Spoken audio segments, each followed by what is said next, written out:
The data tells us that about 63% of children with autism are bullied.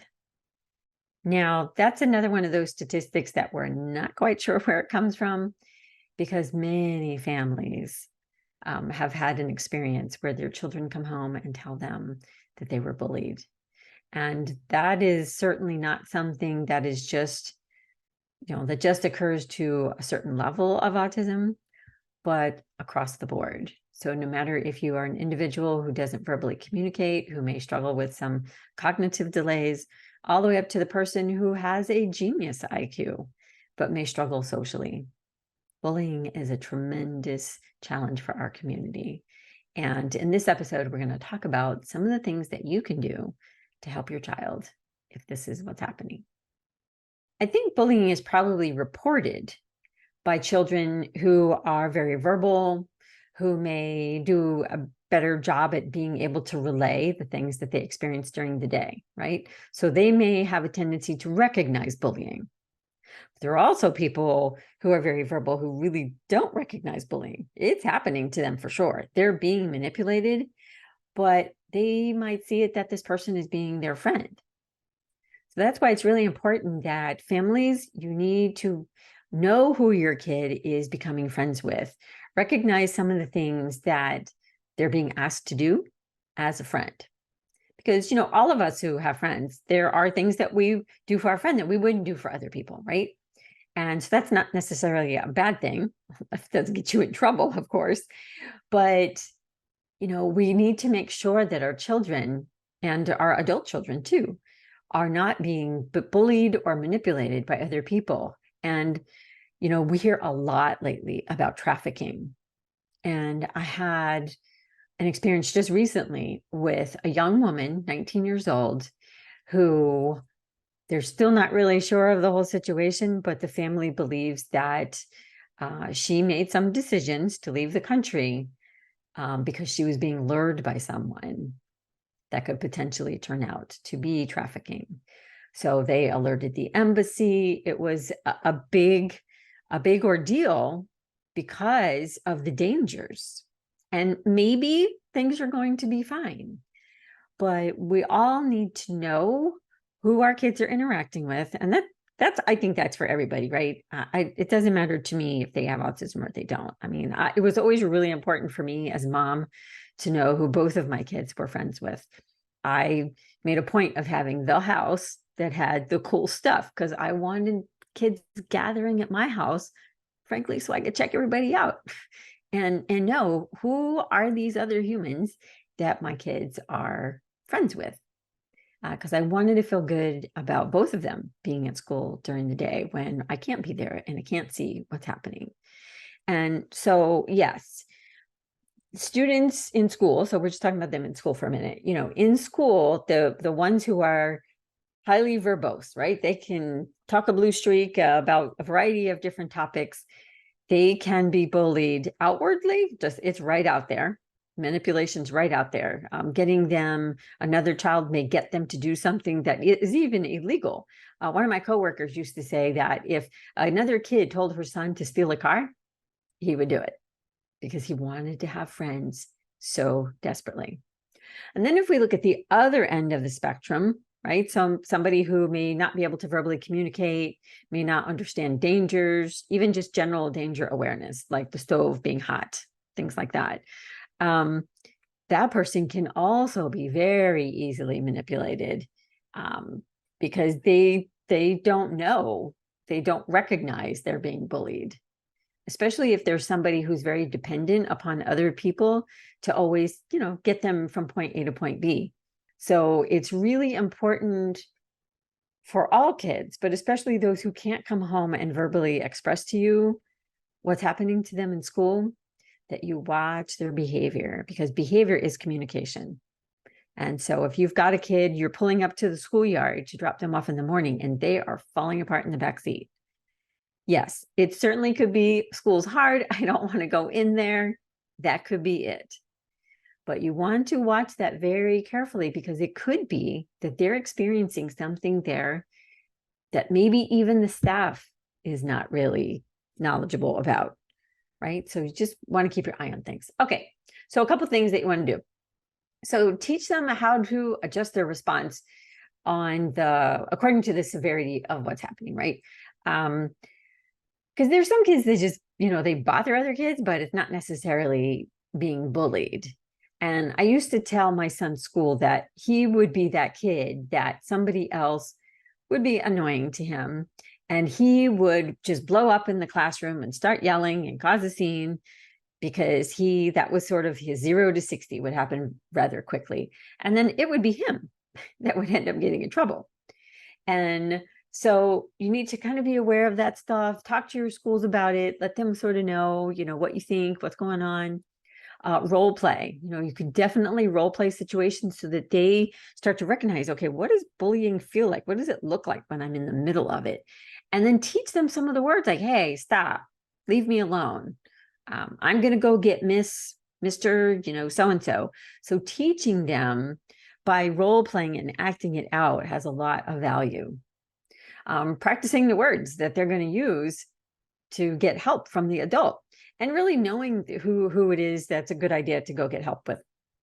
We do some training when we talk about like what I call travel training, right? Being out in the community and being in a library, being in the mall, being in a grocery store, and knowing if you are having a dilemma, who do you go to, right? Who do you go to?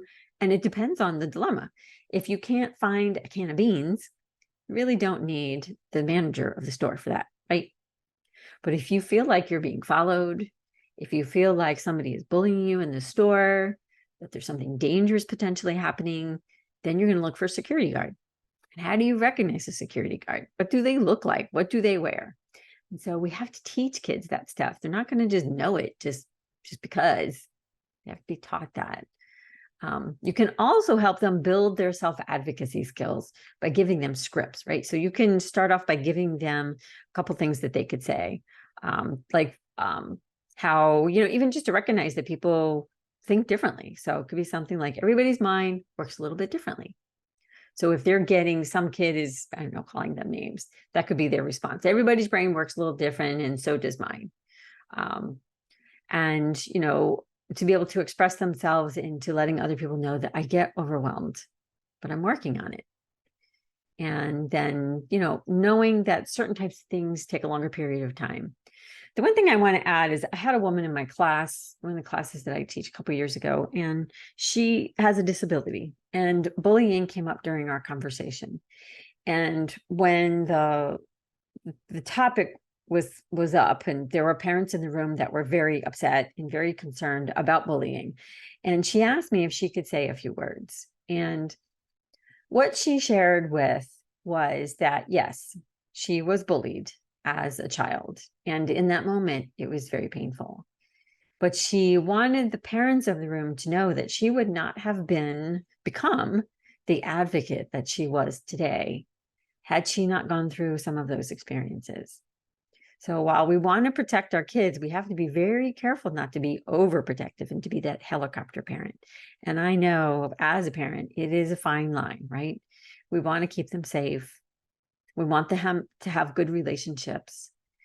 But at the same time, there is a time and a space where you have to give them some of their own freedom. Okay, so you need to know when to intervene. So adult interaction, is always needed if it's bullying, for sure. Bullying is not one of those, well, let's wait and see how it works out kind of thing. Because typically speaking, kids with autism, they don't really have the corrective skills set, the problem solving to know, okay, so how do I stop Joey from picking on me every day, right? That would be considered a high level skill for anybody. So they may not have that skill. So if your child's coming home and they're sharing that stuff with you, you need to call administration like now. Do not even wait until the end of this podcast. You do not want to wait on that, because typically bullies will not stop. They will increase, but they will not stop unless there's some type of intervention. And so you want to reach out to your school, to the leaders of your school, if you know other parents, and that's really a good reason to, if you can, and I know a lot of parents work, but if you can, volunteer at the school. When my kids were little, I worked but I still carved out, like, I think it was when they were really little, it was like a day a week. And I would be up there at the school, and I got on different committees. I was in their classrooms, and I really got to know the other parents. So I felt pretty good that everybody had his back. It wasn't just me trying to figure stuff out as I went, but there were other parents that also were watching out for my kid, and that there were other students that were watching out for him as well. We developed what's called a circle of friends, and it was identified by the teacher that these kids, these are the circle of friends. These are the kids who are going to make sure that, you know, he's got everything he needs, and that he, frankly, is protected against anything like this happening. Okay, so they could do in-service intervention at school to train up everybody on that. Peer education, there's a program out of Central Florida called Peers as Partners. Peers as Partners in Learning. So if you just Google that, it started at Timber Creek High School in Central Florida, and it has been replicated. So if you just Google Peers as Partners in Learning, you'll find it, and it has some truly incredible outcomes. And so I encourage you to talk to your school, especially if you're in a high school, to check that out. They can replicate it. It has been done. Doing positive bystander training, which I cannot overemphasize these days, because what happens now is that bullying happens and it gets recorded on students' cell phones, and then it shows up on social media, on TikTok, Instagram, Facebook Live, and that can be so devastating to whoever it is that's getting recorded. And that, you know, we really need to do a better job at training bystanders, not to just be a bystander, but they also need to have the skill set to stop that from happening. Because again, it's not going to stop by itself. So the other things that you could do is kind of formalize the education goals. So look at your IEP and look to see, you know, and it's like a behavior, right? So you kind of have to examine, why is this happening? So what is going on in the educational environment? And like, for instance, some kids on the autism spectrum have a really hard time coping. And they may be that kid, like my son used to be, going from 0 to 60 really quick. And, you know, the not so nice kids, they pick up on that really fast, really fast. And so while, yes, we have to deal with the bullies, but we also want to teach our kids those self-regulation skills, so that they know how to regulate their own responses and how to recognize when something warrants that and when something doesn't. So being able to recognize, you know, where the staff is, where are those helpful staff? So you know, teaching your child, who's the safe person? Where's my safe space? Who's my safe person? And it may, if bullying is actively happening, you can put an accommodation in the IEP that your child gets to change classes before everybody else, or after. So they are not in the hallways when everybody else is in the hallways when something not so great can happen. Use social stories to teach them about some of those situations that they might encounter and how to react to that, how to respond, how to get the support that they need.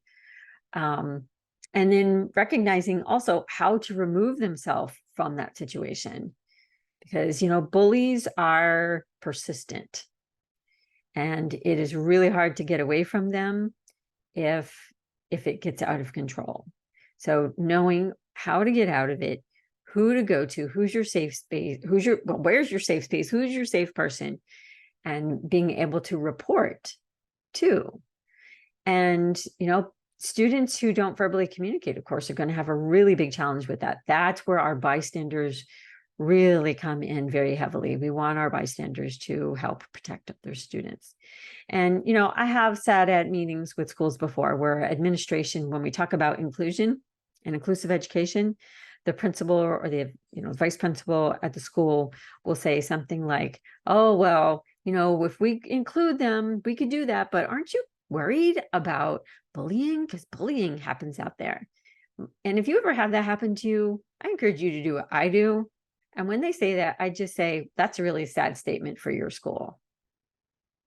And no principal is going to want to own that. Because if they sit there and they say that there's bullying happening in their school, then that's administration. That's on them. And that is on a negative culture that has been allowed to grow and manifest at that school. So do not ever listen to that as a response to keep your child in a separate setting. That is not a reason to segregate kids. So just carefully think about that. Okay, so and also in the state of Florida, so if you're listening and you're in Florida, there's the Hope Scholarship. So if your child has been bullied in school, you can access this Hope Scholarship. So I encourage you to check into that, because sometimes you just can't fix the school situation, because maybe it is that bad. Maybe the culture at that school is out of control and it's not going to be fixed. And your kid is freaking out every day because they've got to face these other students or adults. And you don't want them to have to go through trauma, because that's trauma. If you've ever been bullied, when you are the receiver of bullying, it's traumatic. And that stuff sticks with you forever. So don't ever give it time or listen to any of that type of stuff when it comes to bullying. You need to exercise your rights, talk to administration, make sure that they know that you are holding them responsible for what happens on their setting. And then, of course, there's the online piece. And, that takes, you guys have to monitor. You just do. I don't know any parent that doesn't have to try to monitor their child's access to technology, especially on social media, because children, adults, you name it, make really poor decisions about what gets posted on social media. And that stuff that you post when you're 12, somebody will find it when you're 22 looking for a job. And so your kids need your guidance. They need your support. They need you to keep them safe online. There are ways to be able to lock down your internet at a certain time in your home. I've talked to a lot of families whose kids are literally on their phones or on their devices like all night long in the dark. So there are ways to shut off your internet, and you can block all kinds of sites through today's technology. So I will put a link to that wherever this is posted. And so hopefully you guys can check it out. I want to say that it's called Bark. Bark.com is one of the ones that I know of, but there are many ways, including flipping a switch and shutting off your internet at a certain time each day. And, kids need parameters, right? We all do. And so making sure that they have those, that they recognize the signs of unsafe social media situations. And I encourage you guys, if you have not seen The Social Dilemma, it's on Netflix, watch it. And if you think that your kids are ready for it, watch it with your kids and pause it and have conversations, because that stuff is real. And if we go through life thinking that it's not real, we have our heads in the sand. Okay. All right. So I want you guys to stay safe, hug on your kids, love on them, even when they're like, oh, mom, oh, dad, still do it. Because, most of us, when we are adults, that's the stuff that we're going to remember. How supportive were our family members in helping us through some of these just hard things of growing up. And if you have a concern with bullying, at school, you need to go straight to administration at school. Do not wait. All right. Okay. So thank you for joining me today. And I hope that you will go to autismfl.org, follow us on social media, Autism Society of Florida, and check out our No Limits Global. It's a new streaming platform. We're going to be adding new speakers every month. You do not want to miss out. Truly incredible. Temple Grandin, Stephen Shore, Ami Klen, Brenda Miles. I mean, you basically name it when you think about amazing keynote speakers on autism, and that's what you're going to find. So we are excited to bring that to you guys. All right. You guys have a great day. I will be back with you again soon.